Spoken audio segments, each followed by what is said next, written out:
por referente al tiempo final.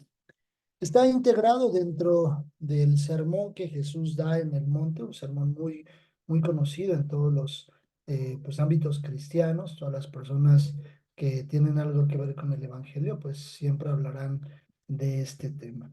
Voy a compartir mi pantalla. Creo que ya se ve, ¿verdad?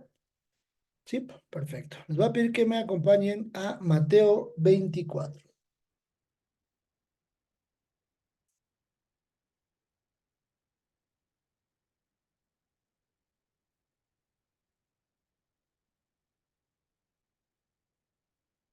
Perfecto. Mateo 24.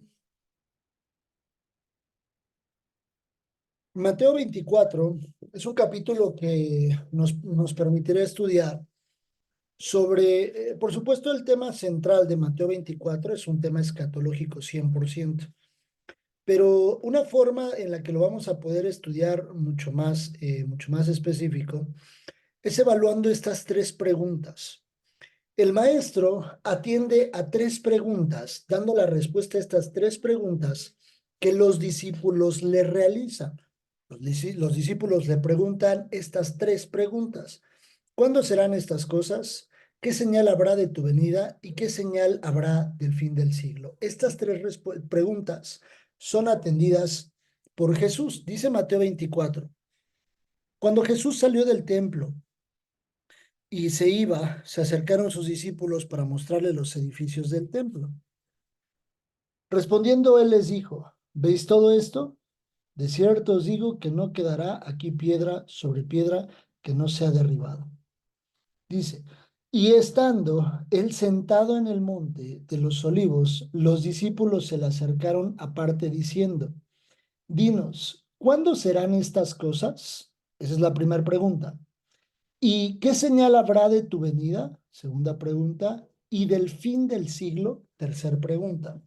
Son tres preguntas que atiende Jesús y que Jesús le responde a los discípulos. Jesús toma el tiempo para explicarles cada una de esas preguntas. En algunos momentos de la Biblia, nosotros vamos a llegar a evaluar que Jesús o Dios se reserva la respuesta a ciertas cosas. Hay cosas que Dios se reserva en su palabra. Pero estas tres preguntas que le realizan los discípulos, esas tres preguntas, Jesús no se las reserva y atiende a la respuesta. Respuesta número 1. Está a partir del versículo 4 hasta el versículo 14. Dice la Biblia. ¿Cuándo serán estas cosas? Jesús dice, mirad que nadie os engañe. Verso 4. Porque vendrán muchos en mi nombre, diciendo, yo soy el Cristo, y a muchos se engañarán. Y oiréis de guerras y rumores de guerras. Mirad que no os turbéis, porque es necesario que todo esto acontezca, pero aún no es el fin, porque se levantará nación contra nación y reino contra reino. Habrá pestes y hambres y terremotos en diferentes lugares. Y todo esto, perdón, será principio de dolores. Entonces os entregarán a tribulaciones y os matarán.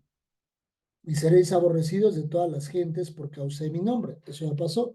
Muchos tropezarán entonces y se entregarán unos a otros y unos a otros se aborrecerán. Y muchos falsos profetas se levantarán y engañarán a muchos. Y por haberse multiplicado la maldad, el amor de muchos se enfriará. Hacia el que persevere hasta el fin, éste será salvo. Y será predicado este evangelio del reino en todo el mundo para testimonio a todas las naciones y entonces vendrá el fin. ¿Cuándo serán estas cosas? Le preguntaron. Y Jesús respondió, todos estos textos. Van a haber pestes, van a haber hambrunas, van a haber momentos difíciles, terremotos, van a oír de guerras, a muchos matarán en mi nombre, muchas personas padecerán, estarán las personas aborreciéndose unos a otros. Todo esto que estamos leyendo entre el versículo 4 y el versículo 14 son cosas que están sucediendo ya.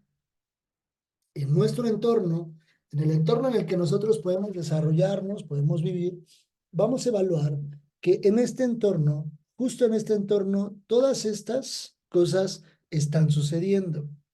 Y luego le preguntan, ¿qué señala? ¿Cuándo será el fin? ¿El fin de los tiempos? ¿Cuándo serán estas cosas? Después de que Jesús mencionó todo esto. Más adelante vamos a ver el orden cronológico. Y dice la Biblia. Segunda pregunta, ¿qué señal habrá de tu venida? Dice, por tanto, cuando veáis en el lugar santo, versículo 15, la abominación desoladora de, de que habló el profeta Daniel, entonces los que estén en Judea huyan a los montes. El que esté en la azotea no descienda para tomar algo de su casa. Y el que esté en el campo no vuelva atrás para tomar su capa. Mas hay de las que están encintas y de las que críen en aquellos días. La gran tribulación, voy a hacer un paréntesis, la gran tribulación es un punto o un evento que sucederá a partir de cierto determinado evento. Ahorita lo vamos a ver en el orden cronológico, pero lo que va a delimitar que empiece a suceder la gran tribulación es el arrebatamiento, el rapto de la iglesia. El arrebato de la iglesia determinará que inicie el periodo de los últimos 7 años que predicó o que habló el profeta Daniel cuando habló de las 70 semanas de Daniel. La última semana, la semana 70, que comprende por 7 años, será ese momento. 3.5 años de paz y 3.5 de tribulación. Acá es importante que entendamos cuando dice, ¿qué señal habrá de tu venida? Los discípulos no le están preguntando acerca del arrebatamiento, le están preguntando acerca de la segunda venida de Cristo. No le están preguntando, no le está diciendo, Señor, ¿y cuándo vendrás por la iglesia? No. ¿O cuándo vendrás por los que entraron al sueño de los justos? Tampoco. Sino le están preguntando de tu venida. La segunda venida de Cristo, cuando Cristo efectivamente vuelve a pisar la tierra. Voy a volver a leer. Por tanto, cuando veáis en el lugar santo la abominación desoladora de que habló el profeta Daniel, el que le entienda, entonces los que estén en Judea huyan a los montes. El que esté en la azotea no descienda para tomar algo de su casa. Y el que esté en el campo no vuelva atrás para tomar su capa. Para este periodo y estos eventos ya la iglesia no está en la tierra. La iglesia ya se encuentra en el cielo. Y de las que críen en aquellos días. ¿Por qué? Porque difícilmente habrá salvación. Solo la salvación en ese momento para las personas sucederá por no haberse sellado. No haberse sellado. Si la persona se selló, incluso selló a sus hijos, puede haber una situación de condena. La única forma de que las personas puedan entrar al cielo como mártires en el periodo de este tiempo solo es si las personas no se sellan. Ese sello lo vamos a ver en Apocalipsis. Orad pues para que vuestra huida no sea en invierno ni en día de reposo, porque habrá entonces gran tribulación, cual no la ha habido desde el principio del mundo hasta ahora, ni la habrá. Nadie ha conocido tal tribulación. Ni los momentos más difíciles, ni las sacudidas más horribles que ha tenido la tierra se compararán con este tiempo. Porque habrá entonces gran tribulación, cual no ha habido desde el principio del mundo hasta ahora, ni la habrá. Y si aquellos días no fuesen acortados, nadie sería salvo, mas por causa de los escogidos, aquellos días serán acortados. Entonces, si alguno os dijere, mirad, aquí está el Cristo, o mirad, allí está, no lo creáis, porque se levantarán hombres diciendo que ellos son el Salvador. No lo creáis. Porque se levantarán falsos cristos y falsos profetas, y harán grandes señales y prodigios, de tal manera que engañarán, si fuere posible, aún a los escogidos. Cuando habla de los escogidos, habla de los 144,000. Lo vamos a ver en Apocalipsis. Dice la Biblia, ya os lo he dicho antes, así que si os dijeren, mirad, está en el desierto, no salgáis, o mirad, está en los aposentos, no lo creáis. Porque como el relámpago que sale del oriente y se muestra hasta el occidente, así también será la venida del Hijo del Hombre, porque donde quiera que estuviera el cuerpo muerto, allí se juntarán las águilas. Cuando dice esto, al final, hay una batalla que la Biblia describe en Apocalipsis, que es la batalla del Armagedón. No porque así se llame la batalla, sino porque así se le nombra el lugar donde sucederá. Es un lugar en la parte cercana de Israel, de Jerusalén, en esa parte cercana, pero dentro de Israel. Ahora, hay un lugar llamado o de nombre Armagedón. Allí será esa batalla final. Y por eso dice que como relámpago.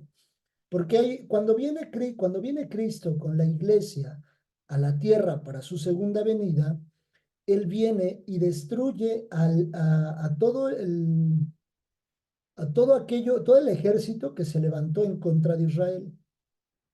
Hay una bestia que persigue, o las tres bestias persiguen a Israel. La bestia principal, que es el diablo, orilla a Israel, y cuando esta bestia tiene a Israel a punto de exterminarlo por completo, porque se levantarán gobiernos y todos los gobiernos pues aledaños y que se juntarán con este ser, vendrán en contra de Israel. El objetivo será destruir a Israel. En el momento que estén a punto de destruir al pueblo de Israel, en ese momento es la llegada de Cristo por segunda vez. Y cuando dice, porque donde quiera que estuviera el cuerpo muerto, allí se juntarán las águilas. Y hay un momento en la Biblia, en Apocalipsis, que se le dice a un ángel, ve y congrega a todas las aves, porque se van a dar un festín. Y todas las aves del mundo se vienen y se congregan en ese momento para comerse los restos del ejército que quede en ese lugar. Lo vamos a ver después en Apocalipsis. Tercer pregunta, ¿qué señal habrá del fin del siglo? Exactamente después de la tribulación en aquellos días, el sol se oscurecerá y la luna no dará su resplandor, y las estrellas caerán del cielo, y las potencias de los cielos serán conmovidas. Cada uno de los juicios conlleva ciertos, sí, cada uno de los juicios de Dios hacia la tierra conllevará un efecto y una retribución pues mala hacia la tierra, porque la tierra será condenada pues con lluvia pues podemos nombrarle como lluvia de meteoritos, caerán así sobre la tierra, aplastando fuertemente la tierra. La Biblia dice que la tercera parte del día se va a oscurecer, el sol ya no va a aparecer en ese tiempo, y van a empezar a nivel climatológico, pues con la parte del sol, la luna, con muchas cosas en el entorno como hoy lo conocemos, la tierra, ya no será de la misma forma. Entonces, cuando dice aquí, inmediatamente después de la tribulación en aquellos días, el sol se oscurecerá y la luna no dará su resplandor y las estrellas caerán del cielo y las potencias de los cielos serán conmovidas. Entonces aparecerá la señal del Hijo del Hombre en el cielo. Entonces lamentarán todas las tribus de la tierra y verán al Hijo del Hombre viniendo sobre las nubes del cielo con poder y con gloria, lo que les mencionaba hace un momento. Y enviará a sus ángeles con gran voz de trompeta y juntará a sus escogidos de los cuatro vientos desde un extremo del cielo hasta el otro.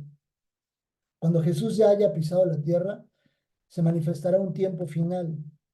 Es el tiempo del milenio, el tiempo milenario. Jesús pisa la tierra, terminan los últimos 7 años de las 70 semanas de Daniel. Jesús pisa la tierra y en ese momento empieza un gobierno de Cristo sobre la tierra, junto con la iglesia y los que entraron como mártires. Gobernarán la población que quede aún en la tierra y entonces ejecutarán el sistema de gobierno dictado y dictaminado por Jesús en la tierra. Todavía habrá algunos sobrevivientes del tiempo de la tribulación que permanecerán en ese tiempo. Hay cosas que no nos dice la Biblia. Por ejemplo, hay dudas que puedo yo, pues no dudas, sino cosas que yo pienso y digo, ¿cómo será la vida en ese tiempo? Porque si la iglesia ya subió primero al cielo, su cuerpo fue transformado, Y después del periodo del arrebatamiento, de esos 7 años donde la iglesia se estará gozando y regocijando con Jesús en el cielo, y luego vendrá por un tiempo milenario, ¿cómo será el cuerpo en ese tiempo? Ahora ya hay una eternidad, ya empieza a correr la eternidad, pero las personas que hayan quedado en la tierra, ¿cómo vivirán? No lo sé, no lo sé, no lo sé. O sea, hay cosas que la Biblia se reserva y que no nos lo dice. Lo que creo es lo que dice la Biblia. Esto es Mateo 24. Jesús responde a 3 preguntas. ¿Cuándo serán estas cosas? En el entorno que tú veas en tu vida, hay todas estas situaciones, pestes, terremotos, temblores, situaciones extraordinarias en el mundo. ¿Cuándo será la señal de su venida? De la venida, posteriormente o durante el tiempo de la gran tribulación, dice, cuando esté la gran tribulación en su máximo esplendor, ahí habrá una señal de que yo ya voy a venir. ¿Y cuándo será la señal del fin del siglo? Cuando Cristo ya haya pisado la tierra. Cuando Jesús haya pisado la tierra por segunda vez, esa es la señal del fin del siglo. Dice la Biblia que la tierra, como hoy la conocemos, ya no se va a mantener. El cielo, la tierra, lo que hoy conocemos, terminando el periodo del milenio, ya no va a existir. Ya dice la Biblia, el cielo y la tierra, y como hoy lo conocemos, pasaron. He aquí cielo nuevo y una tierra completamente nueva. Ahorita vamos a ver algunos puntos. ¿Tienen dudas aquí? ¿No? Ok, bueno, pues se van a ir esclareciendo poco a poco. Yo sé que son muchos puntos, pero se van a ir esclareciendo poco a poco conforme lo vayamos viendo.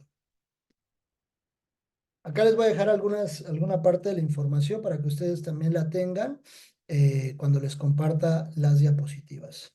Cronológicamente, ¿cómo tienen que pasar las cosas? Por ejemplo, hoy creemos nosotros que yo les decía la semana pasada, cuando una persona dice que cuando una persona fallece, perdón, y las personas en su alrededor dicen, es que ya se fue al cielo. Mira, ya está en el cielo, está ya con el mariachi, echándose unas canciones con Dios ahí con el mariachi, está la persona gozándose allá, tomándose unos tequilas o algo así. Es algo completamente erróneo. Eso no existe. Solamente son ideologías humanas o de las personas con las que pueden darse consuelo ante una situación de dolor. Las personas pueden sustituir e imaginar en su entorno estas circunstancias para poder subsanar el dolor que pueden sentir por la pérdida de una persona amada. La realidad es completamente distinta. Todo inicia en algo que la Biblia le llama el sueño. Todo inicia o todo iniciará en ese momento. Aquí les quiero hacer una pregunta de esas que les dije que les voy a hacer. Que son para investigar y que son importantes que ustedes las conozcan. No me tienen que dar la respuesta ahorita, la tienen que investigar, por supuesto, y la vamos a platicar la semana próxima. Pero nuestro cuerpo está formado de 3 partes. ¿Estamos de acuerdo? ¿Cuáles son? Uno, alma. Alma, cuerpo y espíritu. Perfecto. Alma, cuerpo y espíritu. Muy bien, mi hermana Ale. Excelente. Alma, cuerpo y espíritu. Nosotros somos seres tripartitos. El cuerpo es el estuche que vemos físicamente, de la forma física que nosotros estemos. El cuerpo es la parte física que nosotros vemos. El alma es esa parte entregada de parte de Dios, que es justo la que tendrá la entrada en la eternidad. Porque este cuerpo puede ser calcinado, puede volverse polvo, como dice la Biblia, puede quedarse ahí sepultado y volverse poco a poco polvo, porque a la tierra regresará, dice la Biblia. O también de alguna otra forma, pues en algún momento de nuestro caminar pudimos haber perdido algún miembro del cuerpo físicamente y entonces terminaron incinerándonos o sembrándonos ahí en un ataúd, ¿no? La forma en la que haya sido. El momento en la que la persona entrega la vida, el espíritu regresa al Padre, que es el aliento de vida que Él nos dio. Entonces, alma, cuerpo y espíritu. De repente hay películas y hay ilustraciones, como yo lo decía en la clase anterior, donde nosotros podríamos creer o podrían decir ciertas personas que nosotros ya estuvimos antes con Dios. Hay una película que justamente se llama Alma, o Soul en inglés, se llama Alma, es una película animada, y entonces se ven los niñitos así en el cielo, los bebecitos chiquititos así en el cielo, y entonces que son como sus almas, y de repente dicen, esta alma va para allá, y nace como el alma, ¿no? Y nace una persona aquí en la tierra. ¿Es real que el alma antes ya estuvo en el cielo? ¿Han escuchado todas esas teorías o todas esas frases que dicen las personas? Ya vamos a regresar al Padre o vamos de regreso al Padre. Mi pregunta es, ¿el alma ya existía antes de que nuestro cuerpo físicamente existiera? ¿O en qué momento surge el alma? Esa es una pregunta que hay que resolver, porque si entonces es importante porque nosotros tenemos que saber cuando alguien nos dice este tipo de cosas o alguien puede tener este tipo de dudas. Sí, a ver, me queda claro lo del espíritu, porque pues es el aliento que Dios nos da como, vale, órale, te la compro. Y el cuerpo, pues indudablemente porque lo veo físicamente. Y tú dices que tenemos un alma. ¿El alma ya vivía antes con Dios? ¿O en qué momento surge el alma? ¿En qué momento empieza a surgir el alma en las personas? Es una pregunta que por supuesto hay que resolverla, no con un libro, sino con la Biblia, ¿vale? En la Biblia está específicamente este tema. Vale, entonces, el inicio de la profecía es con el arrebatamiento de la iglesia, dice por acá, el inicio y el desarrollo de la tribulación, la segunda venida de Cristo, el milenio y el estado eterno, el orden de los eventos es. Inicialmente, inicialmente, todo inicia en el sueño. Todo empezó en Génesis, dice la Biblia, Génesis capítulo 2, verso 4 al 8. Génesis 2, versos muy rápido del 4 al 8. Dice la Biblia, entonces hablaron los caldeos al rey en lengua aramea. Perdón, estoy leyendo Daniel, perdónenme. Génesis 2, versos 4 al 8. Estos son los orígenes de los cielos y de la tierra cuando fueron creados el día que Jehová Dios hizo la tierra y los cielos, y toda planta del campo antes que fuese en la tierra, y toda hierba del campo antes que naciese, porque Jehová Dios aún no había hecho llover sobre la tierra, ni había hombre para que labrase la tierra, sino que subía de la tierra un vapor, el cual regaba toda la faz de la tierra. Entonces Jehová Dios formó al hombre del polvo de la tierra y sopló en su nariz aliento de vida, el espíritu, y fue el hombre un ser viviente. Y Jehová Dios plantó un huerto en Edén, al oriente, y puso allí al hombre que había formado. Adelantito dice la Biblia, capítulo 3, versos 21 al 24. Y Jehová Dios hizo al hombre y a su mujer túnicas de pieles y los vistió. Y dijo Jehová Dios, he aquí el hombre es como uno de nosotros, sabiendo el bien y el mal. Ahora pues, que no alargue su mano y tome también el árbol de la vida y coma y viva para siempre. Y lo sacó Jehová del huerto de Edén para que labrase la tierra de que fue formado. Echó pues fuera al hombre y puso al oriente del huerto de Edén querubines y una espada encendida que se revolvía por todos lados para guardar el camino del árbol de la vida. Si Dios hubiese dejado que el acceso abierto o el acceso continuo, el hombre no tendría la capacidad. Sí, exacto, es lo que vamos a investigar, mi hermana Leida, por favor, el tema del alma que les decía. Muchas gracias. Si Dios no hubiese puesto, el hombre hoy no tendría la capacidad de haberse redimido para entrar a una eternidad, porque digamos que es como si nuestro cuerpo se hubiera quedado pegado al alma. El cuerpo se hubiera quedado.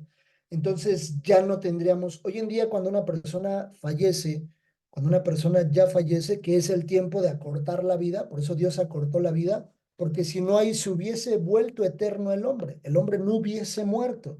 Si Dios no hubiese puesto un sello para que el hombre ya no tuviera acceso al árbol de la vida. Y entonces, al poner ese sello, el hombre fue, voy a ponerlo así como un concepto, fue condenado a morir físicamente, físicamente, pero el alma entra a algo que le llamamos el sueño. Ahora dice, fue y durmió con. No creemos que una persona cuando muere vaya al cielo. ¿Por qué no creemos? Por lo que dice Daniel capítulo 12. Daniel 12, por favor.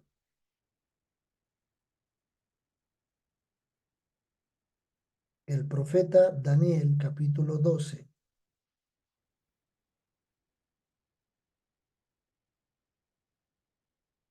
Dice la Biblia, a partir del versículo 2. Y muchos de los que duermen en el polvo de la tierra serán despertados, unos para vida eterna, confusión perpetua. Hace una separación muy clara. Este versículo es muy claro. Muchos de los que duermen en el polvo de la tierra serán despertados, unos para vida eterna y otros para vergüenza y confusión perpetua.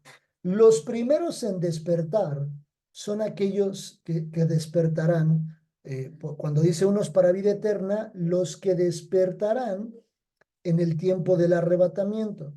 Por eso, cuando leamos Tesalonicenses, que ahorita vamos a leerlo, dice, los que duermen despertarán y van a resucitar para ir con Dios. Y dice, unos para vida eterna y otros para vergüenza y confusión eterna. Las personas que no hayan, sí, mi hermana Ara, no se preocupe, muchas gracias. Las personas que no hayan conocido a Dios, no que no lo hayan conocido, sino que no hayan aceptado a Cristo, que es el único medio de la salvación. Las personas que no hayan aceptado a Cristo serán los que dice, y otros para vergüenza y confusión perpetua. Cuando hace esa separación, nos deja ver muy claro que unos vivirán una vida eterna con Dios y otros una vida eterna, por supuesto, pero para confusión y vergüenza. Mateo 25, 46, vean lo que dice.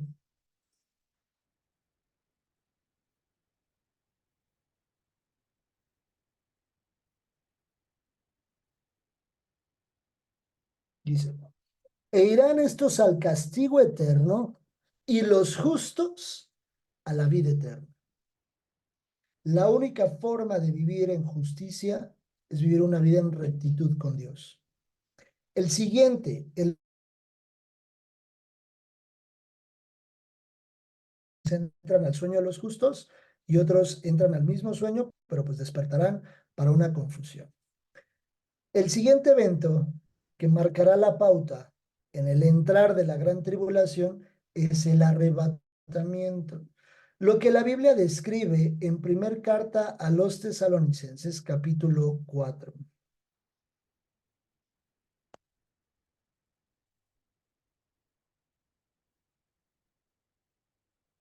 Ahí desde el verso 13.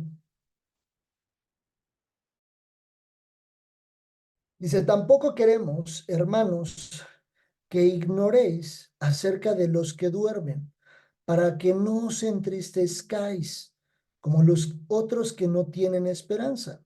Porque si creemos que Jesús murió y resucitó, así también traerá Dios con Jesús a los que durmieron en él.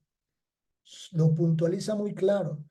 Por lo cual os decimos esto en palabra del Señor, que nosotros creemos que habremos quedado hasta la venida del Señor, no precederemos a los que durmieron, porque el Señor mismo con voz de mando, con voz de arcángel y con trompeta de Dios, descenderá del cielo y los muertos en Cristo resucitarán primero. Luego nosotros, los que vivimos, los que hayamos quedado, seremos arrebatados juntamente con ellos en las nubes para recibir al Señor en el aire, y así estaremos siempre con el Señor. Por tanto, alentaos los unos a los otros con estas palabras.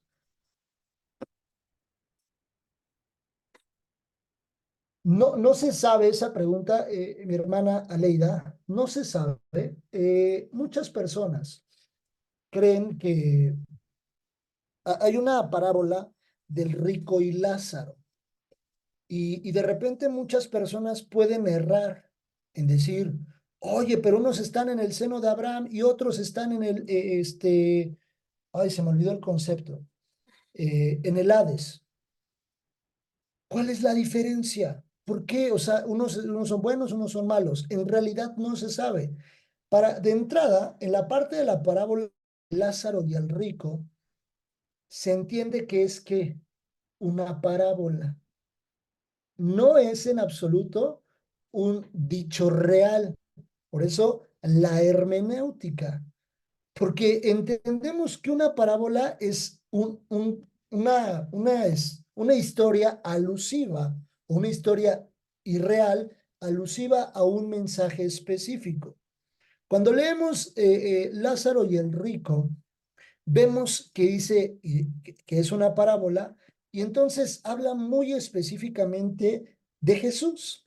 El mensaje central es Jesús, porque dice, ¿cómo vendrá? Deberían de tener a alguien o deberían de mandar a alguien que vaya y que les diga a los de mi casa que este lugar está horrible, que a nadie se le ocurra meterse aquí en el infierno porque este lugar está horrible. Y entonces le responde, aunque vaya alguien y les diga, no le van a creer. Vuelvan a leer esa parábola y es exactamente alusivo. O sea, es un mensaje muy evangelístico y es un mensaje muy específico que habla de la venida de Jesús.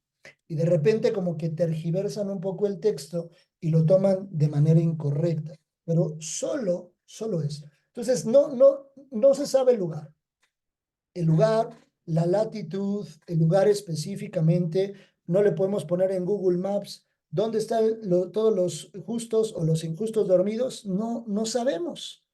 La Biblia no nos lo deja ver, pero sabemos que hay un lugar de descanso, donde ellos resucitarán.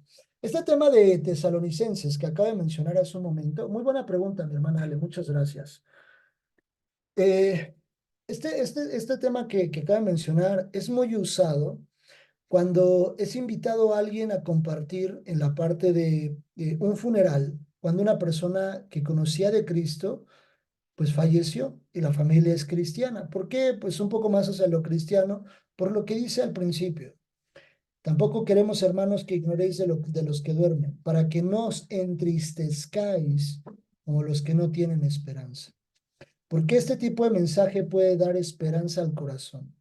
De decir, entonces va a haber un momento en el que esa persona hoy está descansando, hoy está durmiendo, pero va a haber un momento en el que resucite para encontrarse con su Redentor. Si yo vivo igual, por supuesto que nos vamos a encontrar en el aire y vamos a ver al mismo que hoy decimos que es nuestro Redentor. Es un mensaje que se puede compartir en esos momentos. ¿Qué sigue?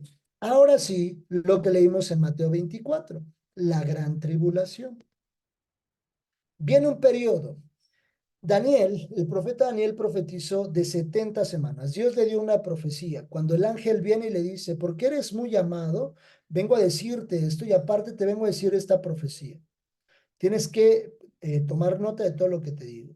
Y entonces Daniel profetiza las 70 semanas. Lo vamos a ver más adelante.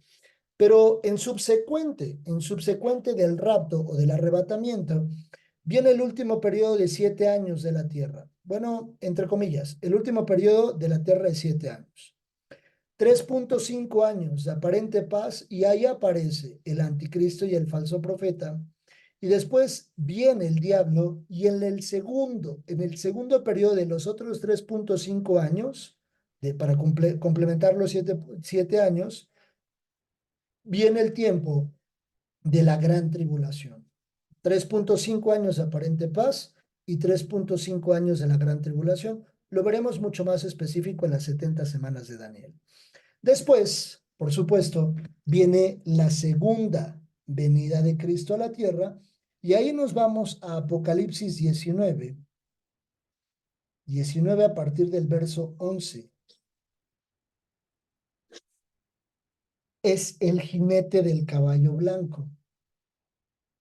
Cuando veamos los 4 jinetes del Apocalipsis, hay uno que habla que es un jinete, que es un caballo blanco. Muchos lo confunden con Jesús, no es Jesús. Aquí, en este punto, Apocalipsis 19, habla de Jesús.